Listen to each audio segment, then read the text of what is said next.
You know, lockdown has taught me a lot about the value of family and friends, and it's helped me learn about a bunch of things, but never once did it make me want to go and steal a diamond.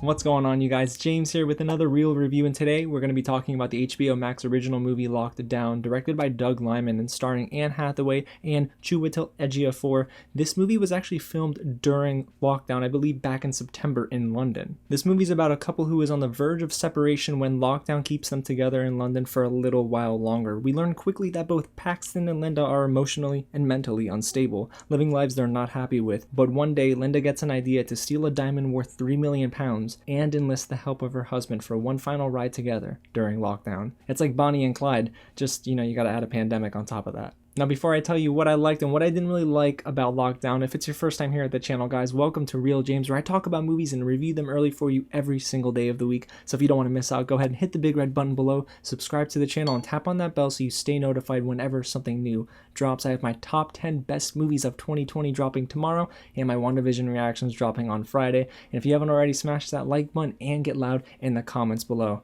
Alrighty, y'all. Well, it's time to dive into this film. I was pretty much sold on this movie when I saw the trailer, and in the final product, Chiwetel Ejiofor and Anne Hathaway do not disappoint. Both of them are gems, guys. They have great comedic timing, and they have some snappy line delivery. This movie is very exposition heavy, which is good and bad. We'll talk about that in a little bit.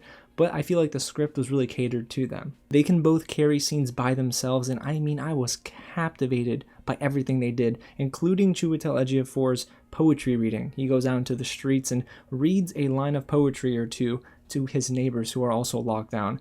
Kind of want him to read poetry in my neighborhood. It just was so fun. And with as low of a budget as this film had, with only $10 million to play with, there weren't many scenes that had a change in scenery. We spent most of the time in Paxton, who is played by Chiwetel Ejiofor, and Linda, who is played by Anne Hathaway, in their London home. So it's really cool that we were able to kind of get a sense and feel for who they are as people and how dysfunctional they are together. They clearly were the standouts here because they were given the most screen time. They were able to put on some pretty funny and sometimes very serious performances. But outside of the acting, guys, this is a different kind of film for director Doug Liman. Usually, he is pretty much spot on when it comes to action, and I haven't really seen him tackle a film quite like this. Mr. and Mrs. Smith is a very fun back and forth kind of movie, but it is action heavy. This is more so about speaking and, well, less flair. Even though Lockdown is described as a comedy and heist movie, he focuses a lot more on the comedy side of things. Sometimes it's dark humor. I didn't think I was supposed to be laughing at the pain of our characters, but the movie tries to get you to laugh at things that otherwise make you uncomfortable, and I kind of wish they dove a little bit more into the heist side of things, because Doug Liman is swinging for the fences in pretty much every scene with every line of dialogue. The movie tries to be funny all of the time, and sometimes it works, sometimes it doesn't, but when it does work, I was smiling. But the thing Doug Liman does the best job at is making us feel like we are locked down with Anne Hathaway and Chiwetel Ejiofor. We were going insane with them. Literally, my mind was spinning. I'm mentally exhausted after this movie. And there is this pretty obvious moment in the film where it changes gear at around the hour mark. That's when we start to get into the heist side of things. Now, this movie comes in at almost 2 hours of runtime, and for the majority of the movie, we're spent telling jokes rather than seeing the heist go down. But when we get there, that is probably my favorite part of the movie, because seeing both of them conduct this heist is pretty cool. And hey, for what it's worth, I actually enjoyed to see the end result of their actions. I'm not going to tell you what happens, you'll see it for yourself. Now, guys, let's get into what didn't really work with this film. And it's the one thing that disappointed me the most. It's hardly a heist movie. The heist moment happens during the final 30 minutes of the movie, and it's pretty underwhelming. I feel like we should have gotten way more of that, because I was having so much fun seeing them just act natural in a very, well, unnatural setting. They're stealing diamonds. This is not who they are, but I love that the film pitted them up against the odds, and it was cool, again, to see the end result, but I just wish they didn't rush through it and that we got more of that. And when it comes to the comedy, everyone on camera is constantly trying to make jokes for 95% of the movie, and sometimes the jokes land. One of my favorite bits was with Mindy Kaling and Stephen Merchant alongside Anne Hathaway. They were in a Zoom call together. I loved it, thought it was really clever and funny, but everything else was a little hit and miss, and it was hit and miss way too often. Sometimes I just kind of sat back and let things happen, and my mind wandered because they just spend so much time speaking. And speaking of, well, speaking, after a while, guys, I began to get really exhausted with the constant exposition. And for some reason, the movie feels like it has to say everything in one breath. They didn't really take time to let things marinate and just breathe. It was hectic, chaotic, and I understand that was probably Doug Liman's intention, but man, I needed a little breather from these 10-minute monologues and dialogues that our characters were going on about.